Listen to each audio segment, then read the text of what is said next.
आइए अब हम लोग देखते हैं मेंस्ट्रुअल साइकिल। आपके टॉपिक में ये है menstrual cycle, the female reproductive phase of the life. Reproductive phase of female life की कितनी होती है? 12 टू 45। ये कहीं कहीं पर आपको 50 ईयर्स भी मिलेगा, कहीं कहीं पर आपको ये 50 ईयर्स भी मिलेगा। One of the two ovaries produces an egg or ovum every 28 और 30 days. This process is called the ovulation. इस प्रोसेस को ओवुलेशन बोलते हैं। If fertilisation does not occur, the egg and the lining of the uterus are the shed accompanied by blood. The bleeding lasts for 4 to 6 days and it is called the menstruation or the menstrual cycle. तो ये आपकी definition हो गई menstrual cycle की।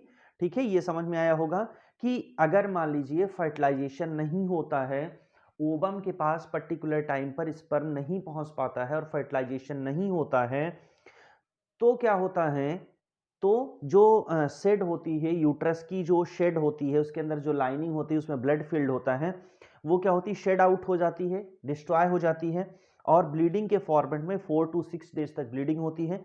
इसी को process को बोलते हैं menstrual cycle. The first menstrual flow at the puberty. Puberty पर जब लेडीज को first time menstrual cycle start होती है, this is called the menarche. और जब ये लास्ट टाइम पर होती है at the age of the 45 to 50 years, that is called the menopause. This is called the menopause. तो ये आपका है मेंस्ट्रुअल साइकिल। अब आइए हम लोग देखते हैं कि सेक्स डिटर्मिनेशन कैसे करते हैं। मान लीजिए कि छोटा बच्चा है तो उसका उसको ये कैसे, मान लीजिए पेट में बेबी है, आता है आफ्टर फर्टिलाइजेशन, तो ये कैसे डिसाइड करते हैं हम कि बेबी क्या होगा, मतलब मेल होगा या फीमेल होगा। ठीक है, आइए इसको देखते हैं।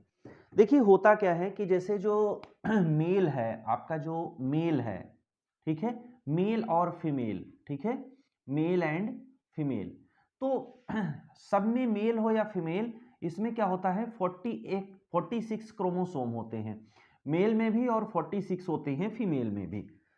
मेल में ऐसे लिखा, अब 46 को चाहें तो हम क्या लिख सकते हैं 23 पेयर। 46 को अगर हम चाहें तो 23 पेयर भी लिख सकते हैं। तो ये लिखा कैसे जाता है 22 plus X Y, 22 plus X Y, और इसको लिखा जाता है 22 प्लस एक्स और एक्स। ठीक, ये जो 22 है ये इसको बोलते हैं ऑटोसोम्स, इसको बोलते हैं ऑटोसोम्स। ये जो हमारे कॉमन कैरेक्टर हैं, जैसे मान लीजिए कि मेल हो या फीमेल, उसमें नोज होगा, ईयर होगा, आईज होगा, ये सारे कैरेक्टर ले जाने का जो काम करता है ये ऑटोसोम्स करते हैं 22। और ये आपका जो एक्स वाई है, ये जो एक्स वाई है यही डिसाइड करता है मेल और फीमेल को। तो अब इसमें हम क्रॉसिंग ओवर कराते हैं। देखिए आप इसमें हम लोग क्या करेंगे, मैथ्स का मल्टीप्लाई करने वाला फॉर्मूला लगाएंगे, उसी से ये डिसाइड होगा। ठीक, जैसे मान लीजिए एक मेल है तो मेल में एक्स और वाई क्रोमोसोम होंगे, फीमेल में एक्स और एक्स क्रोमोसोम होंगे। अब आप इसमें क्रॉस मल्टीप्लाई कीजिए, इसमें होता क्या है, दोनों में से एक ही जाता है माँ से और एक जाता है पिता से, तो ये माँ हो गई, ये पिता हो गया। तो मान लीजिए पिता से एक्स गया और माता से तो एक्स जाना ही जाना है, तो यहां बन जाएगा एक्स एक्स, तो ये क्या हो जाएगी, ये हो जाएगी आपकी डॉटर। अब मान लीजिए कि ये पिता से वाई गया और यहां से ये वाला एक्स आया, ठीक है, तो यहां पे बन जाएगा एक्स वाई। लेते भले ही पिता का पहले, लेकिन लिखते एक्स वाई, वाई एक्स नहीं लिखेंगे, एक्स वाई, तो ये एक्स वाई हो गया। तो ये क्या हो जाएगा, ये आपका हो जाएगा सन। अब यहां से मान लीजिए ये वाला हमने लिया, ठीक है, और इसका ये वाला लिया, तो ये क्या हो जाएगा एक्स एंड एक्स, एक्स और एक्स हुए, तो ये हो जाएगा डॉटर। और फिर से अगर हम ये वाला y ले लेते हैं और ये वाला x ले लेते हैं, तो यहाँ पे बन जाएगा एक्स वाई और ये आपका हो जाएगा सन। ठीक, तो इस तरह से सेक्स डिटर्मिनेशन करते हैं कि मेल जो होता है, मेल में एक्स वाई क्रोमोसोम सेक्स को डिसाइड करता है और फीमेल में एक्स एक्स, इसको बोलते हैं सेक्स लिंक्ड क्रोमोसोम, यही डिसाइड करता है कि लड़का होगा या लड़की।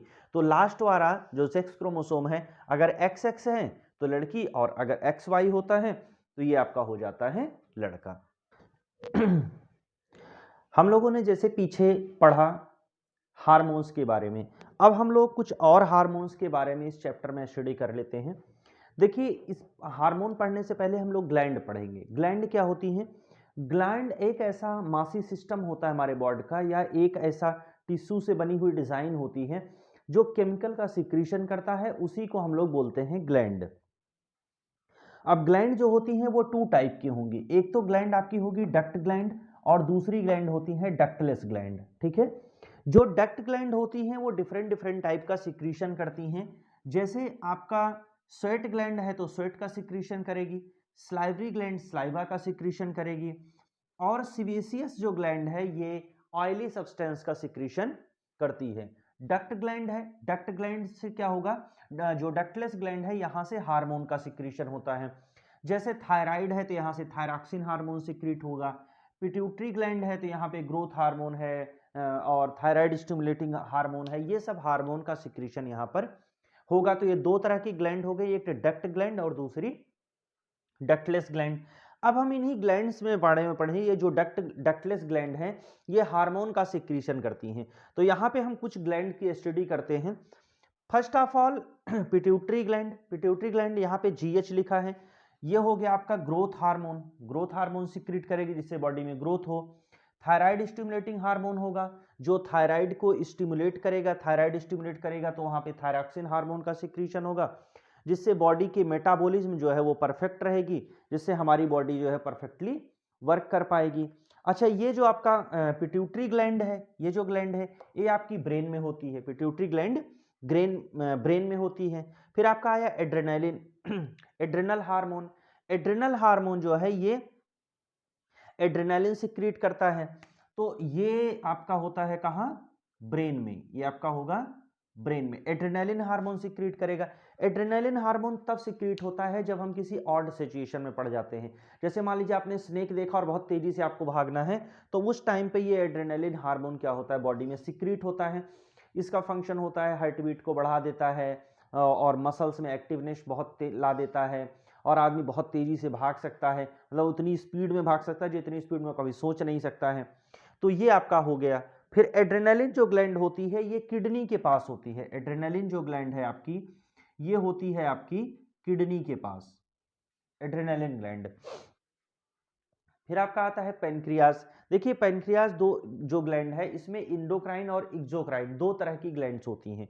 तो जो इंडोक्राइन है इसमें से इंसुलिन का सिक्रीशन करती है, और इंसुलिन का काम क्या है, इंसुलिन जो हमारी बॉडी में शुगर का लेवल है उस शुगर के लेवल को मेंटेन रखते हैं। जैसे मान लीजिए खाना ज़्यादा अच्छा लग गया, आपने खाना ज़्यादा खा लिया, तो क्या पूरा खाना डिजॉल्व होकर के जितनी भी उसमें शुगर है वो क्या ब्लड में जाएगी? नहीं, ब्लड में नहीं जाएगी।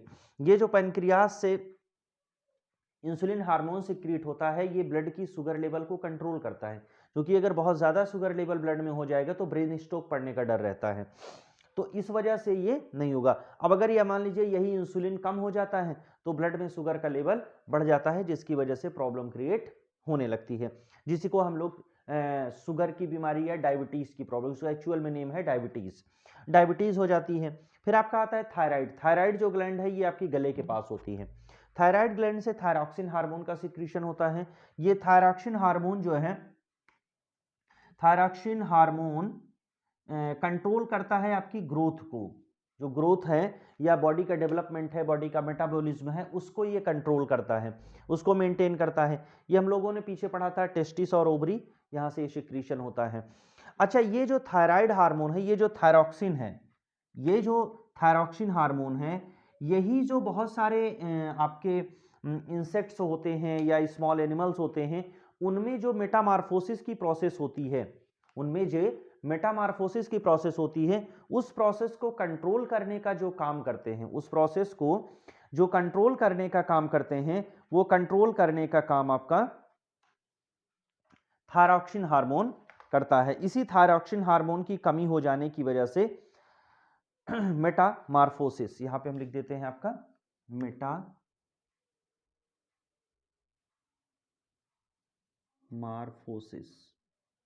ठीक है, ये मेटामॉर्फोसिस प्रोसेस को मेटामॉर्फोसिस होता है। अच्छा, पहले मेटामॉर्फोसिस समझ पे लेते हैं। जैसे एक इंसेक्ट है तो इंसेक्ट में पहले छोटा एग आता है, एग से फिर एक छोटा इंसेक्ट बनता है जिसको हम लोग लार्वा बोलते हैं।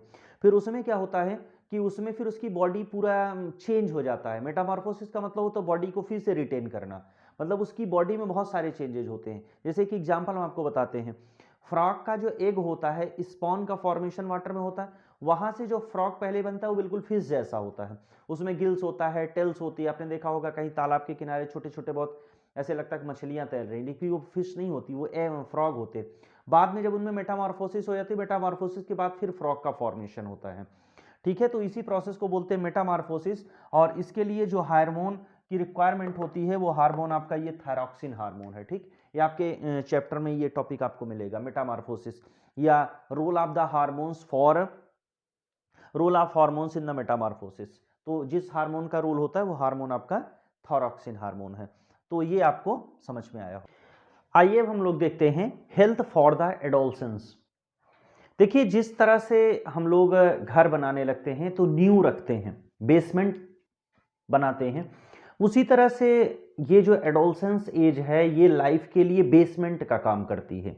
मतलब जिस तरह से इस एज में बॉडी डिजाइन हो जाएगी, जिस तरह से भी इस एज में बॉडी बन जाएगी, उसी तरह से होल द लाइफ आपकी बॉडी चलती रहेगी।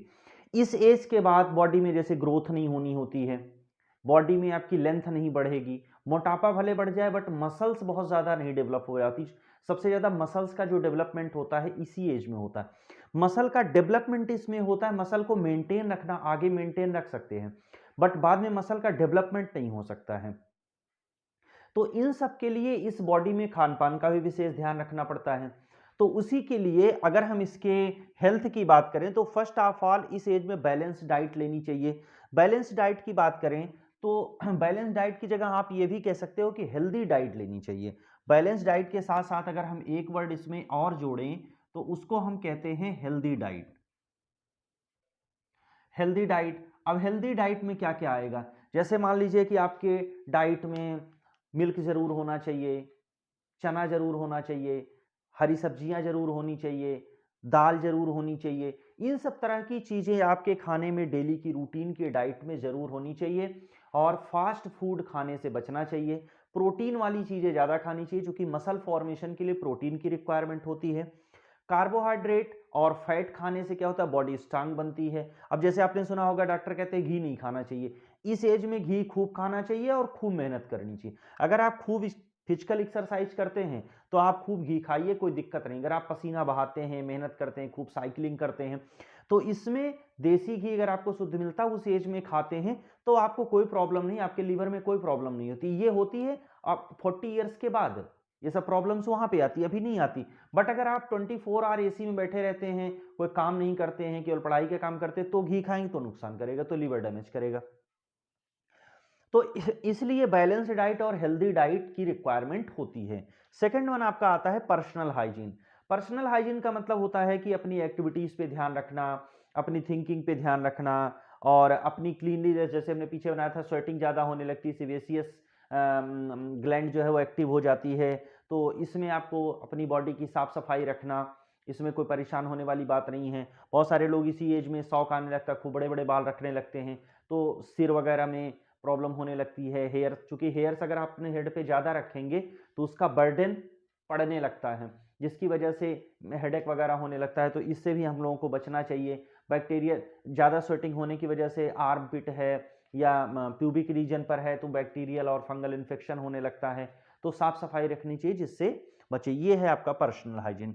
सेकंड आपका आता है फिजिकल एक्सरसाइज। इस एज में फिजिकल एक्सरसाइज जरूर होना चाहिए, साइकिलिंग होनी चाहिए, दौड़ होनी चाहिए, ये सब खूब खेलना चाहिए। ज़्यादा से ज़्यादा मतलब टाइम निकाल करके आप खेलने का भी ध्यान रखें, तो इससे क्या होती है, बॉडी फिट और फाइन रहती है। इन तीनों के साथ साथ चौथी चीज है से नो टू ड्रग्स। किसी भी तरह के ड्रग्स को अवॉइड करना चाहिए, क्योंकि आप लोग पढ़ते हैं तो मोस्ट ऑफ द, जैसे अगर आप सर्वे करना चाहें 50 लोगों को, 100 लोगों को, आप जैसे आप सोसाइटी में क्या करिए, जैसे जो लोग आपको स्मोकिंग करते दिखते हो आप उनसे प्यार से बात करके पूछेंगे तो वो आपको बताएंगे कि हमने जो है 12 साल की उम्र में, 14 साल की उम्र में इसको ड्रग्स लेना स्टार्ट किया था। मतलब स्मोकिंग, ड्रिंकिंग, ये सब की जो लत पड़ती है वो आपकी इसी एज में पड़ती है, एडोलसेंट एज में।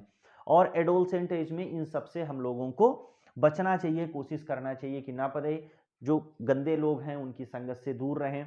और कुछ लोगों को देखा होगा कि स्मोकिंग करते हैं एटीट्यूड दिखाने के लिए, कि आंखों में एक एटीट्यूड जैसा आ जाता है। तो ये सब जो फर्जी और बेकार की बातें हैं, इन सब बातों से हम लोगों को बचना चाहिए और पढ़ाई पे मेन कंसंट्रेट करना चाहिए, क्योंकि सबसे ज़्यादा जो पढ़ाई की एज है वो यही एज होती है। 12th आउट तक अपने आप को बनाना बेटर ऑप्शन होता है। तो आई होप कि reaching the age of the adolescence ये आपको चैप्टर समझ में आया होगा। आप मेरे चैनल को सब्सक्राइब कर लीजिए और वीडियो को ज़्यादा से ज़्यादा शेयर करिए। Thank you for watching. Thank